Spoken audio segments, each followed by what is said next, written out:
Kune statement esiphumile kwinhlaka production. Ngikhuluma nani ma SAPS maphoyisa ase South Africa.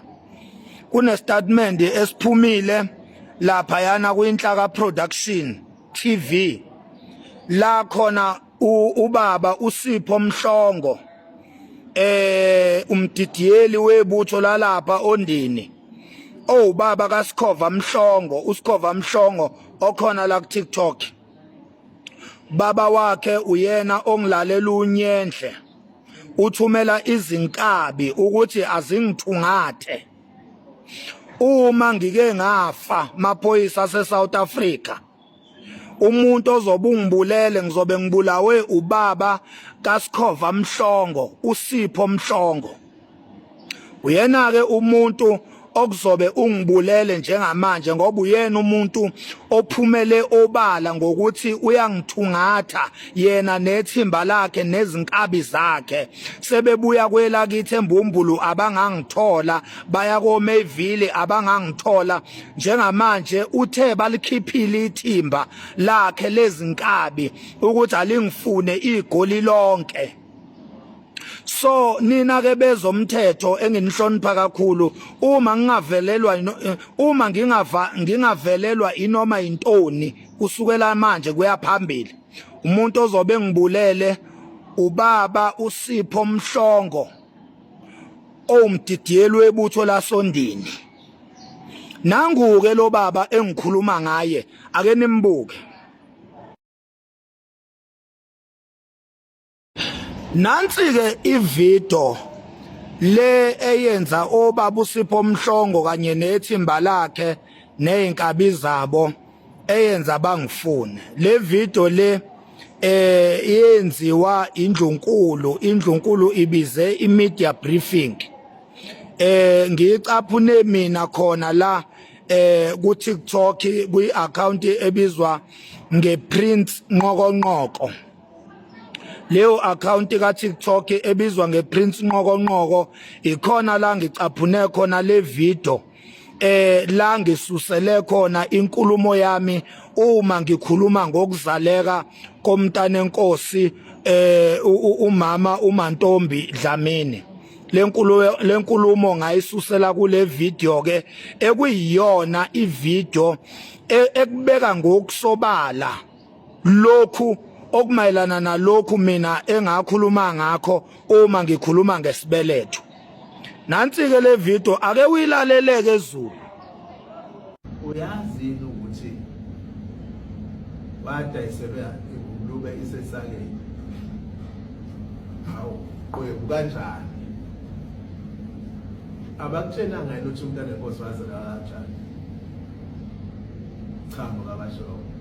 Cha phela uzalwa ingonyama noma ingwenyama ngokusho kwabo usokuza nodade wabo umntana enkosi uMantombi.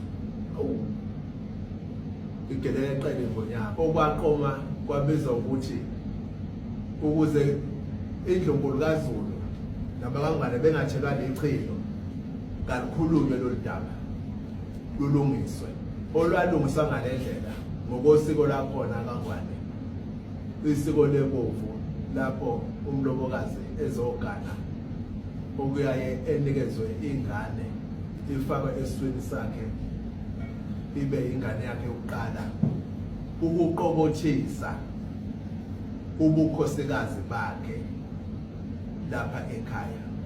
Wadinga ukuba kufakwe indodana yokuqala kaMdlokombane uZonda Magwala ukuze kuphahlekwe noma kuqobothiswe ubundlovukazi kaMntana enkosi. Wayengasesona isitsha esasingazali ingonyama kaZulu. Ungaphaka yini ukudla okuhlanzekile kudleke ukuphakela esitsheni esingcolile ngoba kwenzeke isitha siqale sihlanzwe kuqala ukufaka ingonyama uZonda Magwala kwakulokho okuhlanzwa ngaleso sitsha okusho ukuthi lezi inkomo ezihlale zishiwe inkomo zobaba nobabamkhulu zase iphumelezeni. Yeah, after ke Zulu sewilalelile le video. Indlunkulu le oqeda ukuyilalela la. Iyona ekhuluma amazwi mayelana nokuzaleka komntana enkosi ozala umntwana uMsizulu. Umbuzo ke uthi obhuti Sipho Mhlongo ubaba kaSkhova bake benzani ngesikhathi indlunkulu isikhulumela yona njengoba kade nilalela nje? Iziphi inyathelo abake bazithatha ukukhombisa ukuthi ngempela lento ekhulunywa indlunkulu la yokuthuka isihlalo noma yokuthuka umntana enkosi? Indlunkulu le izikhulumela yona. So obhuti Sipho ke umfoka Mhlongo dange laba abaphume inqina bathi bayangifuna, bangifuna ngokwendlela yobunkabi ngoba abakaze benza ivideo bathi bayangibiza, kodwa baqhamuka nje sebephuma inqina bengilalela unyendle bethi bayangifuna. Umbuzo ke uthi bake bathini ngesikhathi indlunkulu izikhulumela yona? Ake niphinde nilalele le video Zulu ebese ningitshela ukuthi kungabe okukhulunywa uMax Makhanya kuyisukela engqondweni yakhe noma kuyiqiniso elimsulwa. Umbuzo uthi njengoba ubaba kaSkhova efuna ukungibulala nje kanye nethimba lakhe inkabi zakhe lezi ebebekhuluma nazo lapha kuInhlaka Production bethi bayangifuna, bafuna ukungibulala, ezethu ubaba kaSkhova kuyophela inhlamvu. Umbuzo uthi abayibulalanga ngani indlunkulu ngesikhathi ikhulumela yona lezi indaba ezikwi-social media?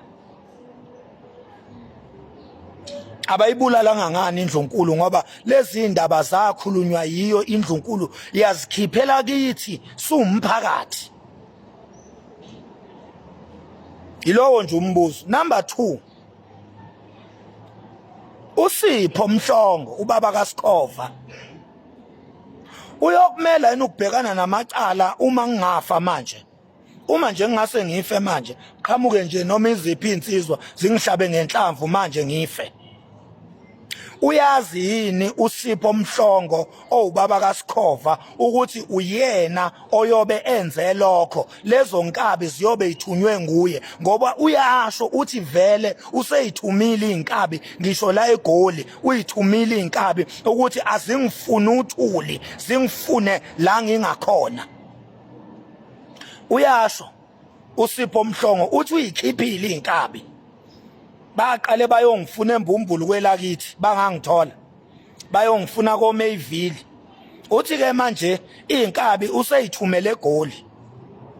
Uyazini ubaba kaSkhova ukuthi lokho kukodwa kumenza ukuthi abe umsolwa uma ngingase ngife nje anytime from now? Uyena umuntu oyobe ngibulele. Uyakwazi lokho ubaba kaSkhova? WeSkhova uyakwazi ubaba wakho lokho? Ikubonile nawe uyipostile epageni lakho le video kababa wakho engisabisa, engisongela, engivala umlomo. Ngikubonile uyipostile epageni lakho. Ayasazi weZulu lezi indaba zakhulunywa indlunkulu. Mawuzifuna type la uthi Prince Nqokonqoko. Le video uzoyithola iphelele lapha ya epageni le Prince Nqokonqoko. Usuku uye ku YouTube uyo type the same thing, Prince Nqokonqoko videos. Uzowathola wonke lama video ezinkulumo engikhulumayo. Akukho engikedayo, konke kwakhulunywa indlunkulu.